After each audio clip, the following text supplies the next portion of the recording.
Sir Suresh sir, हम आपसे 2 minute बात करना चाहते थे फ़ोन पर ही बिटिया वाले इंसिडेंट को लेकर। हाँ बोलिए।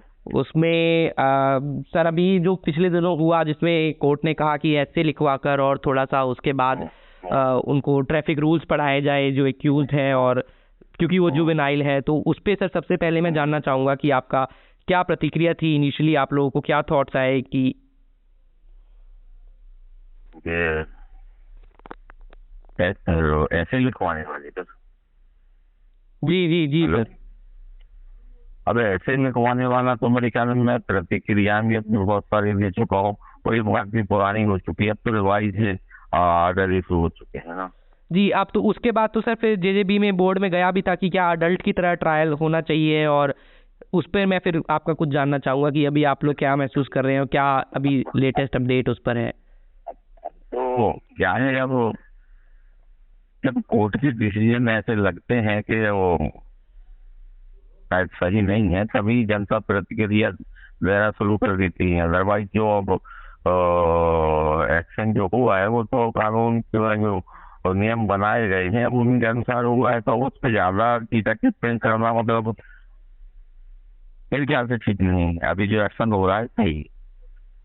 जी, आप अभी सेटिस्फाइड हैं सर जिस तरह का एक्शन हो रहा है, या आप कुछ और ज़्यादा न्याय चाहते थे, या आपको लगता है कि नहीं नहीं, ज्यादा ज्यादा ज्यादा तो मैं चाहता हूँ, मैंने बताया भी है, 2-3 इंटरव्यू में मैंने बोला भी है कि मैं चाहता हूँ कि इस केस की निगरानी जो है ना माननीय सुप्रीम कोर्ट करे, और जो विक्टिम है उनको जल्द से जल्द न्याय मिले, न्याय के लिए प्रतीक्षा ना करना पड़े, जिससे कि न्याय व्यवस्था के प्रति लोगों की आस्था बढ़ेगी। जी। मैं चाहता हूँ।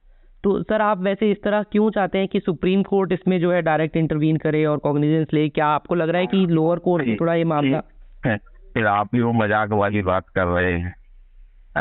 मैं क्यों चाहता हूँ? आपको क्या पता नहीं है देश में करोड़ों केस पेंडिंग? जी ये केस भी चलता रहेगा 10-20 साल, तो कब तक फॉर्म निकल लिए होंगे मेरे ख्याल से। जी, मैं बिल्कुल समझ रहा हूँ सर। ये केस जिसमें किसी आदमी की जिंदगी जुड़ी हुई है, उसका आपको नहीं लगता कि उस केस का जल्द निपटारा होना चाहिए? जनता आक्रोशित क्यों है? जी जनता इस कांड को लेकर आक्रोशित क्यों है? क्या वजह है? वजह किसी की जिंदगी से जुड़ी हुई है, जी आदमी के घर से बाहर निकलने से जुड़ी हुई, ट्रैफिक व्यवस्था से जुड़ी हुई है, जी। अवांछित हरकतों से जुड़ी हुई है। एक सवाल मेरा ये था सर कि अभी जैसे ये मुझे लगता है 2 ही लड़ाई आपको लड़नी पड़ रही है। एक तो ये जैसा आपने खुद कहा कि भाई केस में कहीं इतना टाइम ना लग जाए न्याय मिलते मिलते कि वो बहुत लंबी लड़ाई आपको लड़नी पड़ जाए। और दूसरा एक ये लड़ाई ये कि जैसा अभी कुछ दिनों पहले हुआ कि भाई क्योंकि जुवेनाइल है तो अब कानून ये कहते हैं कि बहुत ज़्यादा सख्त सज़ा नहीं होती है, या जुवेनाइल को जो है मर्डर के केस में भी कई बार बरी कर दिया जाता है, तो एक वो लड़ाई भी आप लड़ रहे हैं। तो आप इस वक्त किस चीज़ को लेकर सर इस वक्त आप ज़्यादा चिंतित हैं? क्या आपको लग रहा है कि केस का जो जितनी जल्दी न्याय मिल सके वो इस वक्त ज़्यादा आपके लिए कठिन लड़ाई है, या फिर ये मेरी चिंता का विषय अलग है। मेरी चिंता, आप समझिए, मेरी चिंता का विषय अलग है। मैंने अपनी बेटी को खो दी है, अब चाहे उसको सजा हो या ना हो उससे मेरे को कोई फर्क नहीं पड़ने वाला। मेरी बेटी वापस नहीं आने वाली है, मगर मेरे को अब दूसरे लोगों की चिंता है, क्योंकि इस टाइप के लोग जो गाड़ियां दौड़ा रहे हैं उन पर कुछ बदले से लगना जरूरी है कि नहीं? जी उन पर बदले से लगना चाहिए कि नहीं? और जितनी जल्दी बंदे से लग जाए उतना अच्छा है, उतने लोग बच जाएंगे, उतने लोगों की जानी बच जाएंगी। आप ये क्यों नहीं सोच रहे? आप सिर्फ मेरे नजरिए से क्यों देख रहे हैं इस केस को? जी मेरे को तो पूरे जितने लोग घर से बाहर निकलते हैं उन सबकी चिंता है, उन सबके माँ बाप रास्ता देखते हैं। जितने लोग घर के बाहर गए हैं सफल होने के लिए, मेरे को लगता मन्नत मांगने लगे। जी मन्नतों के भरोसे लोग अपने बेटा बेटियों को बाहर भेजेंगे कि पुणे गई है तो हे माँ रक्षा करना, हे बजरंग बली इसकी रक्षा करना। अब तो मन्नतें मांगना पड़ेंगी मेरे को लगता है, क्योंकि कानून व्यवस्था तो कुछ बची नहीं। जी बिल्कुल आपने सही कहा सर। सर एक चीज़ मैं और जानना चाह रहा था, क्योंकि अमूमन तौर पे इस तरह के केसेस में देखा जाता है कि जैसे जब कोई बहुत बड़े आदमी का जैसे ये बेटा है और फिर कोई बहुत पैसे वाला आदमी के साथ ऐसा कोई केस होता है, तो वो कई बार उस केस को अलग अलग तरीकों से जो है दबाने की कोशिश करते हैं, या जो विक्टिम का परिवार होता है उनके साथ अलग अलग तरीकों से, चाहे वो आउट ऑफ द कोर्ट हो या सेटलमेंट करने की कोशिश की जाती है ताकि उनको सजा ना हो पाए और वो उस अपराध से बच जाए। तो आपके साथ अभी इस तरह का कुछ करने की कोशिश की है क्या, या किसी ने आपको अप्रोच किया है ऐसे कि कुछ केस को कॉम्प्रोमाइज करने का, या आप लोगों से कहा गया है कि ये तो मेरा केस ही नहीं बन रहा है, ये तो मेरा केस ही नहीं बन रहा है। ये तो जनता को जो उबाल खा रही है, जनता इसलिए अपने आप के लिए जनता उबाल खा रही है कि बचाओ हमें बचाओ, कानून से वो हार लगा रही है सड़कों पर उतर उतर के, इस टाइप के लोगों से मेरे को बचाओ। सड़क पर उतरने का मतलब क्या होता है? जी हाँ, जनता को भय है कि एक आध दिन को 200 की स्पीड से गाड़ी आएगी, वो कहीं मेरे को भी न ठोक दे, इसलिए ऐसे लोगों को ऊपर पाबंदी लगाओ, इसलिए लोग सड़क पर उतर रहे हैं। ये अब मेरा अकेला केस नहीं है ना, अब इस बात को समझिए। जी। हाँ। तो आपको सर इस लड़ाई में, जैसा आपने कहा कि अब जनता आपके साथ है और सिर्फ आप अकेले नहीं लड़ रहे हैं, उसको लोग आपके लिए आवाज उठा रहे हैं, और लिहाजा आपकी बात ठीक है कि ये सिर्फ अब मुद्दा ये नहीं है कि आपके साथ न्याय हो, बल्कि आने वाले लोग किस तरह से सड़क पे सुरक्षित रहते हैं उसके लिए भी। जी बिल्कुल। सर, आपको लगता है कि ये जो जैसे शराब पीकर गाड़ी चलाना हुआ, या कई बार बहुत तेज 100-200 की स्पीड पे गाड़ी चलाना हुआ, इसका कारण एक तो ये है शायद कि हमारी कानूनी व्यवस्था से लोगों को लगता है कि वो बच के निकल जाएंगे, या कई बार घूसखोरी करके बच के निकल जाएंगे।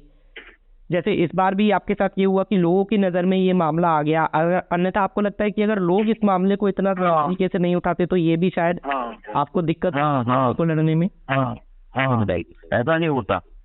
यदि ये मामला, यदि वो अचानक से मीडिया ने, आप ही लोगों ने जी सही की उसके लिए, आप ही लोगों ने ना उछाला होता, मतलब ना उठाया होता, उठाया होता, तो अब तक से न चुका होता। जी अब तक से न चुका होता। सर, वैसे तो जो आपका नुकसान है, आपको अपनी बिटिया खोई है, वो उसको किसी भी तरह से मुझे लगता है रिप्लेस नहीं किया जा सकता, वो इरिपेरेबल है। न्याय की आप लड़ाई लड़ेंगे भी, लेकिन मैं फिर भी आपसे जानना चाहूँगा, आखिरी सवाल है मेरा, कि आपने जो चीज़ें सोची थी, लिहाजा आपकी बच्ची थी, आपने उसके भविष्य के लिए कुछ चीज़ें सोची होंगी, और एकाएक वो सारी चीज़ें एकदम से वो सपने आपके टूट गए होंगे जब ये खबर आपको पता चली। तो उन सब चीज़ों से अब आपको धीरे धीरे आप उनसे कैसे लड़ रहे हैं और कैसे संघर्ष करके अब आप आगे बढ़ने की कोशिश कर रहे हैं?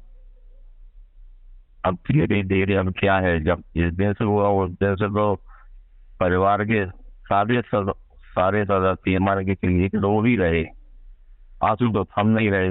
हर बात पर बेटी की याद आती है, वो ऐसी थी, वो वैसी थी, इतनी होनहार थी, वो ऐसा रोती थी, बस वही चर्चाएं चल रही और उस चर्चाओं को याद कर करके रोते, उसके दिन रोना पड़ेगा। उस दिन आपकी बात हुई थी सर उनसे, जिस दिन ये खबर सामने आई और पूरा घटना हुआ, उस दिन मेरी बेटी क्या है, मेरे से कोई चीज नहीं छुपाती थी, कहाँ जा रही है, क्या कर रही है, किन दोस्तों से मिल रही है, वो मेरे को सब बताती थी। ये अलग बात है कि मैं उसके ऊपर इतना विश्वास करता था कि मैं उससे किसके साथ जा रही हो, कौन है, क्या उसका मोबाइल नंबर मेरे को तो मैं कभी नहीं पूछता था, वो हर बात मेरे को बताती थी। उस दिन भी मेरे को शाम को करीब 4 बजे करीब बात हुई थी, मैं ऐसे ही खाना वाना खा के लेटा हुआ था, तो उसका फोन आया। बोले पापा वो इंदौर की एक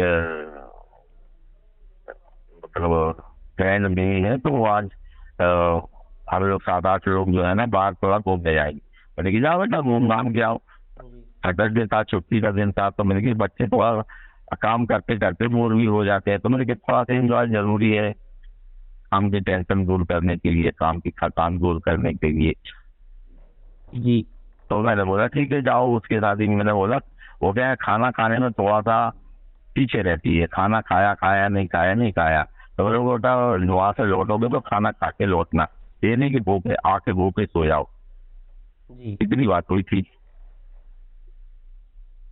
जी सर, एक आखिरी सवाल मैं आपसे करना चाहूँगा। अब जब ऑब्जर्वेशन होम में भेजा गया है कि उसको, और बेल भी उसकी डिनाई की गई, और तमाम चीज़ें, अब डिस्कशन भी हो रहे हैं कि उसको एडल्ट की तरह ट्रायल चलाया जाए, तमाम लोग यानी अपनी सलाह दे रहे हैं। बहुत से वकील ये भी कह रहे हैं, सर आप भी अवेयर हैं इस चीज़ से, कुछ लोग ये भी सलाह दे रहे हैं कि क्योंकि भाई कानून तो जो है 18 साल से कम उम्र के बच्चों के लिए है, तो उसी हिसाब से इस पूरे मामले को चलाया जाए। सर, आप पिता होने के नाते, और अब उससे भी इम्पोर्टेंट जब पूरा समाज आपके साथ जो हुआ उसमें जुड़ गया है, अब आगे वाले लोगों की भी सुरक्षा का सवाल है। आपको क्या लगता है सर, सही न्यायिक फैसला आपके लिए और समाज के लिए इस वक्त क्या होगा? पहली चीज तो अब मेरे हिसाब से जो उसके एटीट्यूड है, जो उसकी हरकतें हैं, वो जिस तरीके की है वो तो एडल्ट वाली है। वो क्या बोलना चाहिए, वो एडल्ट वाली उसकी हरकतें हैं, तो फिर उसको एडल्ट जैसा ही ट्रीट किया जाए, क्योंकि माइनर जैसी तो उसकी हरकतें नहीं है। जी कोई माइनर क्या होता है, छोटे मोटे अपराध होते हैं कि भैया किसी का जेब काट लिया, किसी का को किसी के पैसे छीन लिए, मतलब छोटे मोटे अपराध है तो कोई फर्क नहीं पड़ता। मतलब समाज में फर्क तो पड़ता है मगर उतना फर्क नहीं पड़ता। मगर जिस अपराध को लेके किसी की जान पे बनाए तो उसके बारे में तो फिर उसकी धाराएं और धाराओं की एज लिमिट और ये और वो, उसके लिए तो फिर दोबारा सोचने की जरूरत है या नहीं? तो जी